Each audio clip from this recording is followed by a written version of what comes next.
Regnery, certainly no stranger to conservatism and the political arena. He's the former president of Regnery Publishing, which is basically a conservative publishing house. We interview a lot of their authors. Right, we sure do. And he's actually author of a book several years back called Upstream, The Ascendancy of American Conservatism. Al, welcome to the program.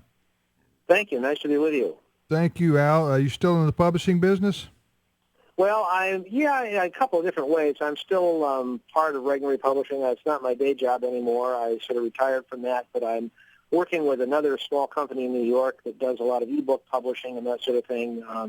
Beaufort Books, it's called, and Midpoint Book Distributors. And we just issued the Gosnell Grand Jury Report as an ebook with a very, very well done introduction. And we've been having an interesting time with that. Ebooks, of course, is becoming almost the mainstay of the publishing business. Interestingly, there were 200 million ebooks sold in 2012. How many? More than one 200 per million? reader. It's a lot of books. And it grew by 40%. So a lot of people are downloading books onto their Kindles and iPads and those sort of things and reading them that way. I do it all the time. And there are a great number of books available, but this Gosnell Grand Jury Report is a stunning piece of writing. We did it under the title Blackout. I want to ask you about that. Go to Amazon or any of those and put in Blackout, and then the author of the introduction was Jonah Goldberg. So if you put in Blackout Goldberg, it'll come up, and I think they charge $3.95 for it. It's a pretty good deal. Yeah, I want to ask you about that. We want to get into that in more detail, but I want to ask you one thing. Do you think the online books, the e-books as you called them, you said how many were sold last year? 200 million. 200 million.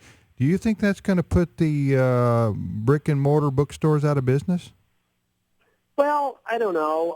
Of course, Borders went out of business last year. That was about 500 stores across the country. Barnes & Noble is the biggest chain left, and they're actually closing stores. They're devoting more of their floor space to games and puzzles and things like that, must-have books. So I don't think it's going to put them out of business, but it's certainly going to cut into their market share. It already has.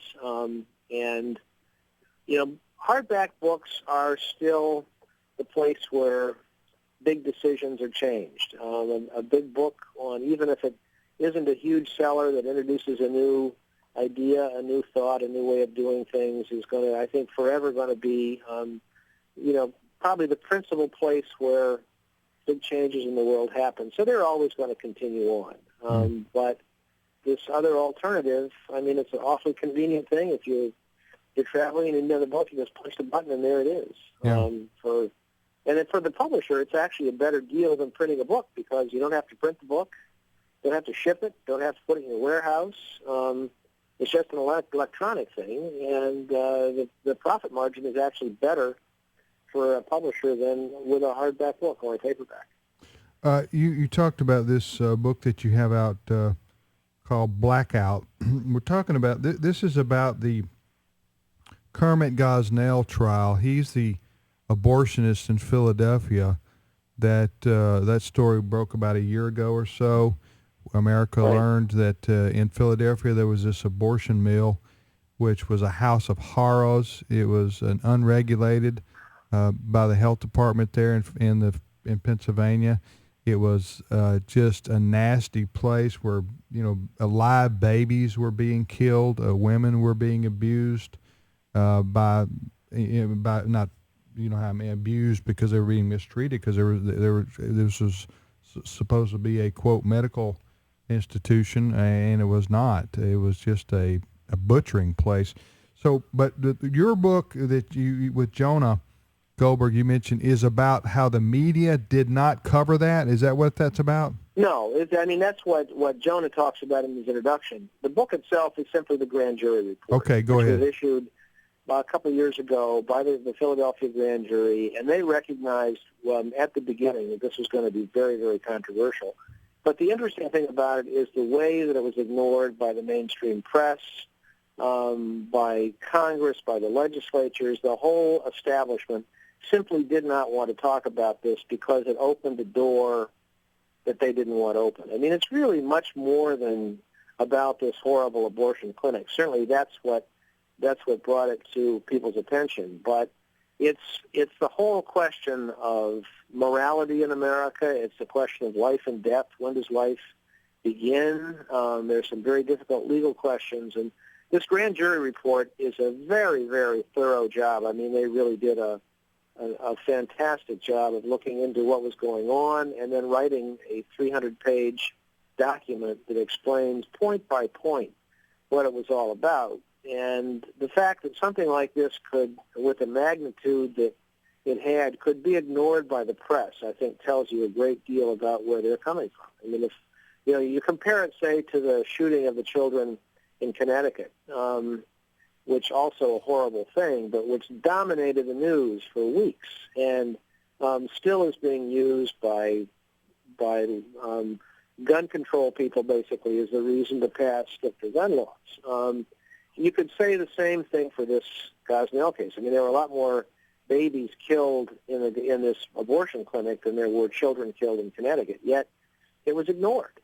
And somebody commented, if this doctor had used a gun instead of snipping their spinal cords with a pair of scissors, people probably would have been all over it. But what he did was, in fact, horrible to us, but the pro-abortion people, basically, what their objection to it all was that the women weren't treated better. And, I guess they've got a point there. They should have been. But they don't seem to be in the least bit upset about the fact that live babies, were being killed by this doctor. Al, let me ask you this. I certainly understand that the media in general, walks in lockstep with the abortion lobby, that they are overwhelmingly in support of Roe v. Wade and abortion. But it seems to me that both. Now, this is just from an intellectual standpoint. I know this is going to sound naive. I don't mean it to, but it would seem that both the media and the abortion lobby would have wanted Gosnell to be exposed because this is the worst possible thing. If you're in favor of abortion, this is the worst possible thing to have come out. It seems you would want to say, look, there's one bad apple in Philadelphia, so let's expose him and let's move on. Do you think there's a fear on the part of both the media and the abortion lobby that there's a lot more Gosnells out there and that's why they wanted this story suppressed? Well, no, I think there probably are more Gosnells out there. In fact, I think they've got one in Texas they're looking into right now. But I think it's bigger than that. I think I'm sure they felt that way. I mean, we would like to have this stop. But by the same token, they thought, if we publicize this too much, people are going to start asking, when does it stop? And if you give them an inch, they'll take a mile. I mean, that's the same the other side. In other words, the idea is, and in fact, there's a quote from Senator Dianne Feinstein, or Barbara Boxer, I guess, from California, saying that basically what happens to your baby until you leave the hospital is up to you and the doctor. So in other words, if you want to kill the baby, you can until you leave the hospital. That's when it becomes a person. So we've got a serious intellectual question. When is it okay for the state to say this person can be killed and this person cannot be? And I think that's the question that they simply did not want to address, because if they did, then it would allow other things to happen. And in fact, there's a bill in Congress now that says that would ban any abortion after 20 weeks. And that's based on the fact that at 20 weeks, people have determined that a baby feels pain. So after that threshold of pain begins, they say the bill would say no abortions. Now, that bill's not going to pass, certainly in the Senate. It may pass in the House, but another time it might. And once, with Roe versus Wade, once you start intruding into that domain, as far as the pro-abortion people are concerned, where does it go? And we would rather just not have it go anywhere than even address this. We're talking to Al Regnery, who's former president of Regnery Publishing. He's also the author of a book a number of years ago called Upstream, The Ascendance of American Conservatism. We're talking to him about a book that he was working with a publisher. What was the publisher for this? It was Beaufort Books. Beaufort Books. The book is called Blackout, the Gosnell Grand Jury Report. It also includes an introduction by well-known conservative author and commentator Jonah Goldberg about the media's refusal overall, in general, to cover this story. So, Al, let me just ask you this: so, do you think that the real reason is represented also by the fact that the abortion lobby does not support any, even what most people would consider reasonable restrictions, just a 24-hour waiting period, or letting the parents of a minor know, parental notification laws? The abortion lobby hates any restrictions. So what you're saying is you think they didn't want this trial covered because they didn't want any discussion of when life must be preserved in the womb, because they believe, Right. apparently even outside the womb, if Barbara Boxer's comment is representative, even some lives outside the womb shouldn't be protected. So they want no intrusion. Yeah, and I don't think that they're really so concerned about the intrusion itself as much as the fact that the intrusion is a foot in the door. And once you get that foot in the door, they say, where's it going to go? It may somehow interfere with the right to abortion anywhere. And I understand what this doctor was doing with late-term abortions is he was inducing labor. And then the baby would be born, and if it was born alive, he would simply kill it. Well, if he had killed it before it came out of the mother, there would be nothing wrong. I mean, the doctors do that all the time. So you're talking about, as somebody said, geography. I mean, if you kill a baby in one place, it's okay, but if you kill him in another place, it's not. And in fact, of course, he was convicted of murder, and as several of his other employees in the clinic were as well. That's very unusual, and the abortion lobby simply does not want murder, as a legal term or even as a generic term, associated with the question of abortion, because in their mind, this is not killing. The baby is not really a baby. It's just a fetus. That it's a blob. It's nothing different than another thing within the body that's discharged, and it's okay to kill it. So, they're difficult philosophical questions, and when you start talking about them, to many people it gets very uncomfortable. It's a little bit like in other societies, governments have said it's okay to kill certain kinds of people, or some people aren't really people. Certainly in the days of slavery in the United States, Congress determined that blacks weren't really people, and therefore it was okay to enslave them.